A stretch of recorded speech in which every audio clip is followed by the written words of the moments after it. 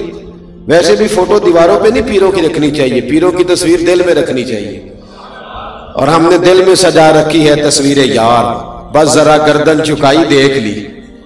اتنا شوق، مجھ سے کوئی شخص پوچھتا ہے نا کبھی کہ فلیکس پہ فوٹو، تو میں کہتا ہوں چھوڑو یار، پہلے فلیکس پہ لگتی ہے پھر معاذ اللہ زمین پہ گرتی ہے، کیا ضرورت ہے؟ اور یہ جو القابات لکھتے ہیں نا بڑے بڑے اشتہاروں پہ، قوم کو تو پتہ ہی نہیں کہ یہ کیا کہا جا رہا ہے، قوم کو سادہ نام بڑی مشکل سے یاد ہوتا ہے، لہذا لمبے چکروں میں نہیں پڑھنا چاہیے، جو اماں ابا نے نام رکھا اتنا ہی کافی ہے، باقی کوئی کتنا دین کا کام کر رہا ہے یہ صبح قیامت خود بخود پتہ چل جائے گا۔ بس دعا فرمائے اللہ یہاں بھی عزت دے اور وہاں بھی اللہ پردے داری عطا فرمائے۔ میری بات پر ضرور غور کریں اور یاد رکھیں، اپنے بچوں کو بٹھائیں۔ دیکھیں نا حضرت عائشہ صدیقہ سے کسی نے پوچھا، میری بات پہ توجہ کرنی آپ، یہ بات آپ نے یاد رکھنی۔ حضرت عائشہ صدیقہ رضی اللہ تعالیٰ عنہ سے کسی نے پوچھا کہ اماں جی کیا وجہ ہوئی کہ آپ مسلمان ہو گئی، کیا سبب بنا آپ کے کلمہ پڑھنے کا؟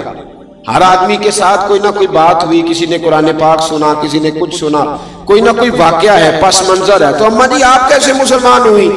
جناب عائشہ صدیقہ کہنے لگی مجھے کوئی ضرورت ہی نہیں پڑی کسی واقعے کی، اس لیے کہ میرے ابا جی جناب ابو بکر صدیق جتنی دیر گھر بیٹھے رہتے تھے محمد عربی کی نعت ہی پڑھتے رہتے تھے، وہ رسول اللہ علیہ السلام کی تعریف ہی کرتے رہتے تھے۔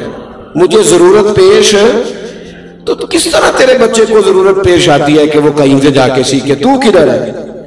3 باتوں کی ڈیوٹی ابا جی اور اماں جی کی ہے، نبی پاک نے لگائی ہے۔ حضور نے فرمایا 3 کام کرو، اپنی اولاد کو 3 چیزیں سکھاؤ۔ حضور کون سی؟ فرمایا ایک انہیں اپنے نبی کی محبت سکھاؤ، ایک انہیں اپنے نبی کے اہل بیت کی محبت سکھاؤ، اور تیسرا ماں باپ کی ڈیوٹی ہے، فرمایا اپنی اولاد کو قرآن پڑھنا سکھاؤ، تمہاری ذمہ داری ہے۔ گھر تب بنے گا جب ہمارے بچے رسول پاک سے جڑ جائیں گے، جب ہمارے بچے نبی پاک علیہ السلام کے غلام بنیں گے، جب انہیں حضور کی سنت کا شعور آئے۔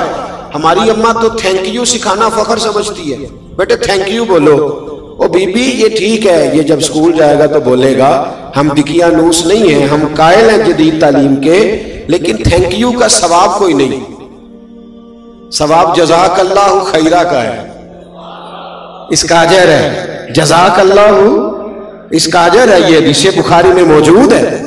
نبی پاک علیہ السلام نے فرمایا جس نے اپنے محسن کو جزاک اللہ خیرہ کہا اس نے اس کا پورا شکریہ ادا کر دیا۔ تو یہ جملے تو نے کیوں نہیں سکھائے؟ یہ تیرے بچے کی زبان پہ کیوں نہیں آیا؟ ان فکروں کو تو نے کیوں اپنے گھر میں رائج نہیں کیا؟ بچوں کو دین سکھائیں، نبی پاک کی غلامی سکھائیں، انہیں رسول پاک علیہ السلام کی بارگاہ میں حاضر ہونا سکھائیں، انہیں بتلائیں کس طرح کر کے حضور صلی اللہ تعالی علیہ وسلم کی بارگاہ میں حضرت برا بن مالک حضور کے صحابی ہیں، ان کے بیٹے تھے طلحہ بن برا۔ توجہ ہے میری بات پر؟ جب آپ تھک جائیں تو بتا دیجئے گا، میرے ذمہ 1.5 گھنٹہ بولنا نہیں، میں تو 10 منٹ میں بھی ساری تقریر سنا لیا کرتا ہوں۔ خیر الکلام ما قل ودل، آمدام برسر مطلب حضرت برا بن مالک کے بیٹے طلحہ بن برا، 12-14 سال کا نوجوان ہے، پر سارا دن میرے رسول پاک کی خدمت میں رہتے ہیں، سارا دن وہ سارے آداب سیکھ گئے جو باقی صحابہ کے تھے. کیوں بھلا؟ اس لیے کہ ان کے ابا نے تربیت کی تھی کہ بیٹا دروازہ رسول پہ رہنا ہے. ان کے ہمارا تو بچہ داڑھی رکھ لیتا ہے تو اس کی اماں جا کہتی ہے بیٹے تیری ابھی عمر ہی نہیں. تو میں کہتا ہوں جو اماں سے پوچھ کے آؤ داڑھی کی کون سی عمر ہوتی ہے، اسے پوچھو تو صحیح. انہیں تو ابا جی کہتے ہیں بیٹے ابھی ٹھہر جا، تو مولوی بننے لگ گیا ہے. اپنے گھر کے اندر دین کا ماحول پیدا کریں، ان کے عقائد کو بچائیں، ورنہ آپ کے جانے کے بعد کوئی فاتحہ پڑھنے والا نہیں ہوگا. ان پر پہرے داری کریں ورنہ حالات بگڑ جائیں. اور اس سے اگلا کام جو بڑا ضروری ہے وہ یہ ہے کہ بچوں کو اچھی سوچیں دیں. میری بات پہ توجہ ہے میرے بھائیوں؟ سوچ بچوں کو منفی سوچ نہ دیں. خدا را ہمارے معاشرے میں سب سے بڑا نقصان منفی سوچ کا ہے. یار ہر بندہ ڈاکو ہے، ہر بندہ چور ہے، ہر مولوی دکاندار ہے، ہر پیری جھوٹا ہے، ہر سیاستدان کرپٹ ہے. آپ نے کیا تصویر دی دنیا کو اپنی کہ ہم سارے گندے لوگ ہیں؟ آپ ڈھونڈ کے دیکھ لیں، 4 آدمی بیٹھتے ہیں رات کو ٹی وی پہ ٹاک شو کر دیں، سوائے ایک دوسرے پر تنقید کرنے کے کوئی اور کچھ نہیں ہے ہمارے پلے. اور جب وہ ٹاک شو ختم ہوتا ہے تو سوائے منفی ذہن کے ہمارے پاس کچھ نہیں بچتا. پاکستان میں 5 لاکھ ڈپریشن کا مریض سرکاری ہسپتالوں میں رجسٹرڈ ہے. 5 لاکھ ٹینشن کے مریض جو دوائی کھاتے ہیں. اور گھروں میں کتنے ہیں جو دوائی استعمال نہیں کرتے؟ وہ کتنے، اللہ جانے وہ کتنے ہیں. اور ڈاکٹر کہتے ہیں ان سب کے پیچھے پس منظر یہ ہے کہ یہ منفی سوچتے ہیں، برا سوچتے ہیں. اگر کوئی غریب رہ گیا تو کہتے ہیں اس نے محنت ہی نہیں کی، کام چور تھا. اگر کوئی تگڑا ہو گیا، مالدار ہو گیا تو کہتے ہیں پتہ نہیں کون سا بینک لوٹ لیا ہے. منفی سوچیں سارے معاشرے کو لے گئی. ہر عالم دین ہی صحیح نہیں رہا، ہر پیر ہی غلط ہو گیا، ہر درویش نے دکان ڈال لی، ہر بندہ ہی غلط ہے. یا ایھا الذین آمنوا اجتنبوا کثیرا من الظن ان بعض الظن اثم. اللہ فرماتے ہیں ایمان والو بعض گمانوں سے بھی بچا کرو. بہت سارے گمانوں سے بچو، بعض گمان بھی گناہ ہیں. ٹھنڈی سوچ رکھے، اچھا سوچے. ضروری تو نہیں کہ وہ 2 بندے جو سامنے کھڑے ہو میرے خلاف ہی بات کر رہے ہیں. کو ضروری ہے، ان کو اور کام کوئی نہیں میرے علاوہ. میں کیوں یہ سوچتا ہوں؟ بری سوچ نے ہمارا کوئی دوست نہیں رہنے دیا، ہمارا کوئی تعلق والا نہیں رہنے دیا. بری سوچ نے ہر شخص ہی ہمیں برا لگتا ہے، ہر شخص ہی. خدا را غور فرمائے. لیکن نا اماں بچے کو پیدا کرتی ہے، پالتی ہے، جوان کرتی ہے، خود بہو لے کے آتی ہے. پھر وہی اماں اگر 10 منٹ اپنے بیٹے کو اب اس کی بیوی کے پاس سے اٹھا کے لاتی ہے نا کہ بیٹے ادھر آ 2 منٹ میری بات سن، تو بہو سوچنے لگ جاتی ہے میرے خلاف ہی پراپیگنڈا ہو رہا ہے. بھئی وہ پہلے دن ملاقات ہوئی ہے، اس کا بیٹا ہے، اس نے جنا ہے، اس نے پالا ہے، تجھے پال کے تیرے خلاف ہی بات کرنی تھی. اس نے اپنے گھر میں مثبت سوچ کو پروان چڑھائیں، مثبت سوچ. اور جہاں تک ساس کا تعلق ہے، ہم تو بچپن سے بچی کو کہتے ہیں کہ ساس ظالم ہوتی ہے. کہتے نہیں ہم جب تو جائے گی سسرال تو لاگو پتہ جائے گا. کیوں؟ ساس ڈائن ہوتی ہے، کھا جائے گی وہ. کیوں مثبت سوچ نہیں دیتے؟ اور اگر کبھی اماں کے پاس بیٹا بیٹھا ہے تو بیٹی آئی ہے، بہو آئی ہے، اس نے کہا ذرا 2 منٹ میری بات سننا. بھی میاں بیوی کی بہت ساری پرائیویسی ہوتی ہے. ان کی زندگی ہن لباس لکم وانتم لباس لہن، ایک دوسرے کا پردہ ہوتے ہیں. سمجھ آ رہی ہے نا میری باتوں کی؟ اب اگر کبھی لے گئی بیوی اٹھا کے خامد کو تو اماں کہتی ہے بس میرے خلاف ہی بات ہونے لگی. اتنا منفی ذہن. اور یہ ہم نے بنایا ہے. ذہنوں کو مثبت کریں، اچھا سوچیں، اچھی سوچ کو پروان چڑھائیں. حضرت بشر حافی رحمت اللہ علیہ بغداد کے پیر تھے، ننگے پاؤں چلا کرتے تھے. اور اللہ نے انہیں یہ کمال دیا تھا کہ جب تک وہ بغداد کی گلیوں میں ننگے پاؤں چلتے تھے کوئی جانور گوبر بھی نہیں کرتا تھا. اتنا بڑا صوفی. بغداد کا ایک تاجر کہتا ہے مجھے نہیں بابا اچھا لگتا تھا. کیوں جی؟ کہتے اس لیے کہ بابا جی نہ جمعے والے دن فرض پڑھ کے گھر چلے جاتے تھے، باقی نماز نہیں پڑھتے تھے. دیکھیں میرے ایک بچے کو میرے پاس کچھ لوگ آئے، کہنے لگے کہ طالب علم دے دے مسجد میں ہماری میں نماز پڑھا دے. بچہ بھیج دیا. کچھ عرصے کے بعد شکوہ کرنے آگے، کہنے لگے نہ عصر کی پہلی 4 سنتیں پڑھتا ہے نہ عشاء کی. تو میں نے کہا بھائی جان جس چیز کو رب رسول پابند نہیں کرتے آپ اس چیز کا کیوں پابند کرتے ہیں؟ بھئی غیر مؤکدہ سنتیں چاہے کوئی پڑھے چاہے بولیے. کہتے نہیں اسی نہیں پڑھنی، امام نوں تے چاہیے نہ پڑھے. میں کیا سبحان اللہ، جو پابندی آپ اپنے پہ نہیں لگاتے وہ امام صاحب پہ کیوں لگاتے ہو؟ اس لیے کہ مولوی غریب ہوتا ہے، جو مرضی جس کا دل آئے کہہ جائے، یہ وجہ صرف۔ یہ ایک علیحدہ موضوع ہے، اس پر پھر کبھی بات کروں گا۔ ہم نے سب سے زیادہ استحسان ان لوگوں کا کیا ہے جو ہماری مسجدوں میں 5 اذانیں پڑھتے اور جماعتیں کراتے، سب سے زیادہ تکلیف ہم نے ان کو پہنچائی۔ بہرحال یہ عنوان نہیں، ورنہ اس پر بڑی تفصیل سے بولتا۔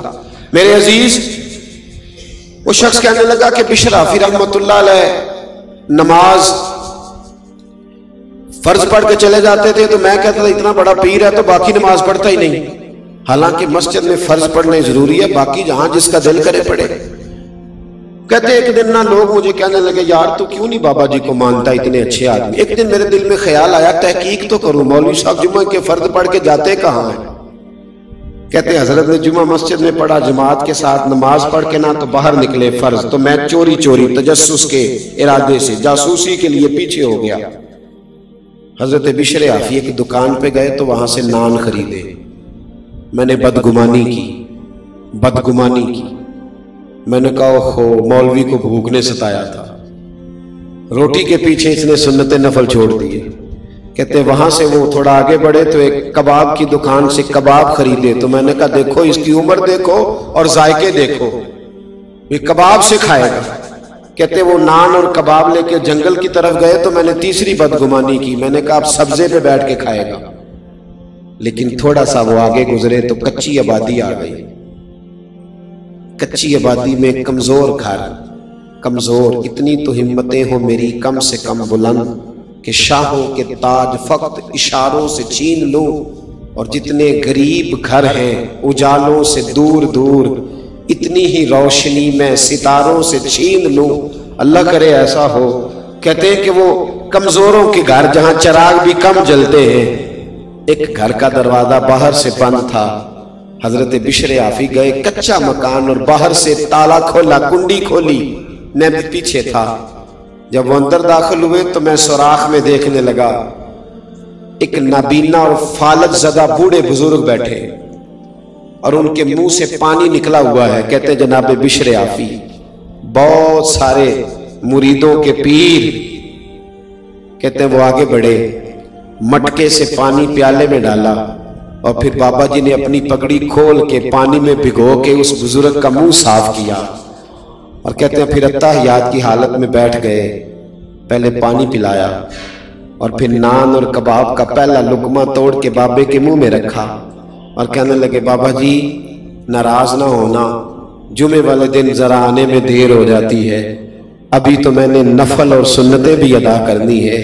وہ شخص کہتا ہے میں باہر کھڑا تھا، میری چیخیں نکلنے لگ گئی، میں رونے لگا، آنسو بند سبد کا توڑ کے باہر آ گئے۔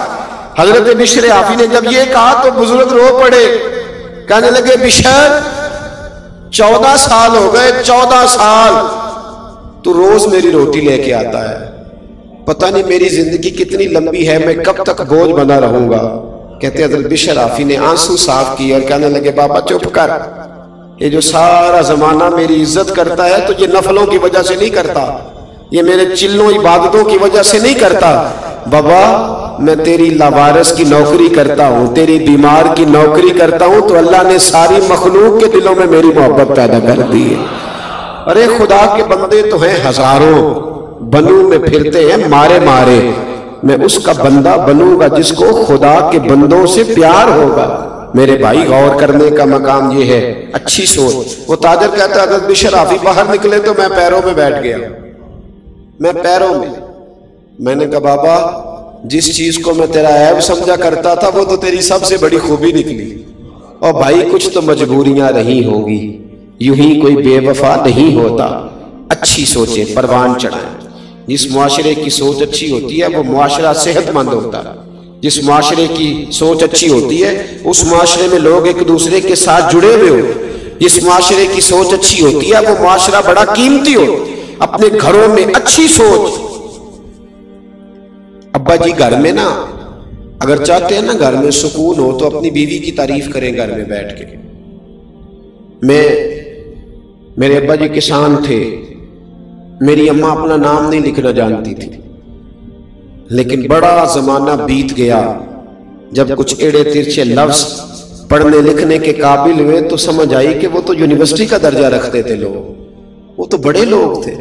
ابا جی آدھی رات کو جب کدال اٹھاتے، کئی اٹھاتے، کہتے کھیتوں کو پانی دینے جا رہا ہوں تو دروازہ بند کر لو، تو میں اٹھ کے دروازے کی کنڈی لگانے جاتا، واپس آتا تو میری اماں بولتی کہتی پتر تواڈے پیو نے کدے سکھ نہیں دیکھیا، ساری زندگی تمہارے لیے لگا دی۔ تو ایک شوق پیدا ہوتا والد کی خدمت کا، تڑپ۔ اور ابا جی کے پاس کبھی کبھی بیٹھتے تو ابا جی کہتے بیٹے تمہارے ننیال والے امیر تھے، میرا گھر غریب تھا، پر تمہاری اماں نے تمہاری خاطر وہاں چپ کر کے صبر سے وقت گزارا ہے، ماں کی نوکری کیا کر۔ او بھائی اگر تو سارا دن بچوں کو اپنی بیوی کے خلاف ہی لیکچر دے گا تو تیری بیوی تیرے خلاف لیکچر نہیں دے گی، تو گھر کی تباہی کا سب سے بڑا سبب تو ہم خود بنتے۔ جس گھر میں میاں بیوی اکٹھے نہیں ہیں تو بچے بیچارے کدھر جائیں، اس کی سنیں کہ اس کی سنیں؟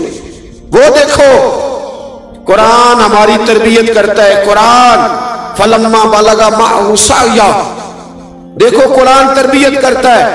حضرت جناب ابراہیم چھوڑ آئے ہیں بیٹے کو، اور ڈھیر ساری روایتیں بتاتی ہیں کہ 13 سال دوبارہ گئے نہیں حضرت اسماعیل کو دیکھنے، 13 سال۔ اور کچھ روایتوں میں اگر ان کا جانا ہے بھی تو جانا ہے، وہاں رکنا موجود گئے ہیں اور آ گئے۔ 13 سال جس باپ نے بیٹے کو پلٹ کے نہیں دیکھا، نہ سکول بھیجا، نہ کوئی اس طرح کا پیار کیا، لیکن قرآن کہتے ہیں جب بیٹا تھوڑا سا ساتھ چلنے کے قابل ہوا تو کیا کہا؟ بیٹے میں نے خواب دیکھی، انی اذبحہ کا، میں تجھے ذبح کر رہا ہوں، میں تجھے۔ تو بیٹے نے نہیں کہا ابا 13 سال کا میں ہو گیا ہوں، ایک دن بھی تو نے میری کوئی خدمت نہیں کی، کوئی شفقت نہیں کی، اور آیا ہے تو ذبح کرنے آ گیا ہے۔ تمام مفسرین کو دیکھ لیں اور تفصیل سے پڑھنا ہو تو علامہ اسماعیل حقی علیہ رحمہ کی تفسیر روح البیان کھولیں۔ علامہ اسماعیل حقی فرماتے ہیں کہ جناب ہاجرہ نے اپنے بیٹے کے دل کی گہرائیوں میں بات اتار دی تھی کہ بیٹا خبردار اپنے ابا کے بارے میں برا نہ سوچنا، تیرا باپ معمولی آدمی نہیں ہے، انہیں تو اللہ نے اپنا خلیل بنایا ہوا ہے۔ یہ فیضان نظر تھا، یہاں کے مکتب کی کرامت تھی۔ سکھائے کس نے اسماعیل کو آداب فرزندی؟ یہ جناب ہاجر، یہ جناب ابراہیم کا فیضان نظر تھا، اور حضرت ہاجرہ کے مکتب کی کرامت تھی۔ سکھائے اس نے اسماعیل کو آداب فرزندی خدا۔ ہاں ایک بات اور کہہ جاؤں، طلاقیں بڑی ہو رہی ہیں، بہت زیادہ شرح ہے طلاقوں کی، اور طلاق کی سبب عورت نہیں ہے، مرد ہے۔ عورت بیچاری کی تو عقل آدھی ہے، وہ تو بے وقوفی کرے گی، آدھی ہے نا عورت کی عقل، تو خامہ صاحب کی جی ذمہ داری کس کی زیادہ ہے؟ ناراض ہو گئے آپ لوگ؟ چلے ہو جائے کوئی بات نہیں، میں تو بات صحیح کر رہا ہوں، پوری کس کی ہے؟ تو پھر گھر کس نے بتانا ہے؟ اللہ تعالیٰ نے طلاق کی گرہ کس کے ہاتھ میں رکھی؟ تو پھر جو روز گرہ کھولتا ہے غلطی اس کی ہے نا۔ خامد کا بڑا حوصلہ چاہیے، بڑا حوصلہ، بڑا حوصلہ، حوصلہ بڑا کرے اپنے گھر کے اندر۔ اگر وہ چاہتا ہے ماحول اچھا رہے تو وہ حوصلہ بڑا رکھے۔ اس کی تو عقل آدھی ہے بیچاری کی، تیری تو پوری ہے نا۔ تجھے چاہیے تھا برداشت کرتا، تو اس کے برابر آ گیا، وہ تو مجبور ہے۔ اس بیچاری کو تو سمجھ، دیکھے نا ایک بچہ چھوٹا ہے تو وہ کہہ رہا ہے کہ ابا جی میں نے گرمی میں ہی باہر جانا ہے، گرمی میں، تو اس کو تو پتہ نہیں گرمی کتنی ہے، تو ابا جی کو تو پتہ ہے نا، تو وہ چھوٹا ہے۔ عورت کی عقل بھی چھوٹی ہے تو وہ تو بیچاری کچھ ایسے کام کرے گی، مجبور ہے۔ بہت بڑا نام ہے حضرت ابو الحسن خرقانی کا، بڑا نام ہے۔ محمود غزنوی ان کا مرید تھا۔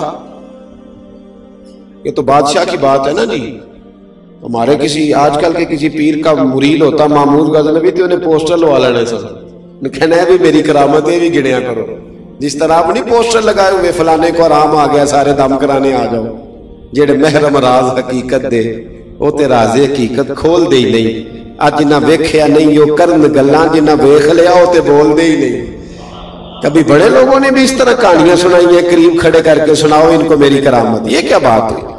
اگر کوئی چیز اندر ہوتی ہے تو بتانے کی ضرورت وہ سمجھ آ جاتی ہے۔ کیا دکانداریاں بنا لی ہیں، کیا تماشا لگایا ہوا، پوسٹر چھپے ہوئے، کارڈ بنائے ہوئے، ان چیزوں سے باہر آئیں۔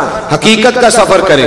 کسی ولی کی سب سے بڑی کرامت یہ ہے کہ وہ تیرے اندر سجدے کا ذوق پیدا کرے، وہ تیرے اندر قرآن پاک پڑھنے کا شوق پیدا کرے، وہ تیری زبان پر مصطفیٰ کا درود و سلام جاری کرے، وہ تیرے لیے دین پر چلنا آسان کر دے. یہ کیا کرامت ہوئی کہ میں گیا تھا دم کرانے؟ کس حدیث میں لکھا ہے کہ 10 صحابہ آئے تھے مصر سے نبی پاک کے پاس دم کرانے؟ کس حدیث میں لکھا ہے کہ شام سے 20 لوگ دم کرانے آئے؟ کہیں نہیں لکھا. ہاں دم کرانا جائز ہے، تعویذ لینا جائز ہے، لیکن میرے نبی کے پاس جو بھی آیا کرتا تھا وہ مصطفیٰ کا دین سیکھنے آیا کرتا تھا. اصل کی طرف بہرحال بات دور چلی جائے. حضرت ابو الحسن بہت بڑے صوفی گزرے، درویش تھے. ابو علی سینا سائنسدان، ان کا مرید، بڑے بڑے لوگ ان کے مرید. محمود غزنوی عقیدت مند، لیکن حضرت کی زوجہ کی طبیعت میں کچھ تلخی تھی. توجہ ہے میری بات پر؟ اگر نوجوان میری آج اس بات کو، شادی شدہ نوجوان اس بات پہ تھوڑا غور کریں گے تو انہیں نا دل ٹھنڈا کرنے کا موقع ملے گا. میں اتنا باعمل تو نہیں ہوں، لیکن لگتا ضرور ہے کہ یہ بات ذہن میں آئے گی نا آپ کے تو کچھ فائدہ دے گی. اللہ تعالیٰ آپ کو جزا دے. اب آپ بیٹھے رہیے، پیسے نہ لائیے گا. اللہ آپ کو خوش رکھے، اللہ تعالیٰ آپ کو برکت دے. اس کے بغیر بھی کام چالی جاتا ہے الحمدللہ، تو کوئی ایسا مسئلہ نہیں ہے. اس سے بھی تھوڑا سا بچنا چاہیے. جب آپ برسر اسٹیج پیسے دیتے ہیں نا اس طرح کر کے، تو پھر وہ بندہ نہیں اچھا لگتا جو نہ دے رہا ہو. تو اس لیے ماحول ایک جیسا رہنے دے. کسی کی خدمت کرنا، وہ سارا کچھ کرنا، وہ سنت ہے، اس میں اختلاف نہیں، لیکن برسر اسٹیج نا استحصال ہونے لگ جاتا ہے. پھر غریب آدمی سامنے نہیں بیٹھتا، پیچھے ہو کے بیٹھتا ہے، کہنا میرے کو دتی ہوندی تو میں بھی اگے بیٹھا. اس لیے مہربانی فرمائیں ان چیزوں سے اگر پرہیز ہو جائے برسر اسٹیج تو فائدہ ہوگا ملت. اللہ ہمیں توفیق عمل عطا فرمائے، آمین تو کہہ دے. میں بس بات سمیٹنے کی طرف آ رہا ہوں. حضرت ابو الحسن رحمۃ اللہ علیہ سے ایک شخص مصر سے ملنے گیا یا یمن سے ملنے گیا. اس نے 2-3 مہینے کا سفر کیا. حضرت کے دروازے پہ دستک دی، تعریف سن کے آیا. دستک دی تو اندر سے بی بی صاحبہ بولی، اماں جی کون ہے؟ طبیعت میں تلخی تھی. کون ہے دروازے پہ؟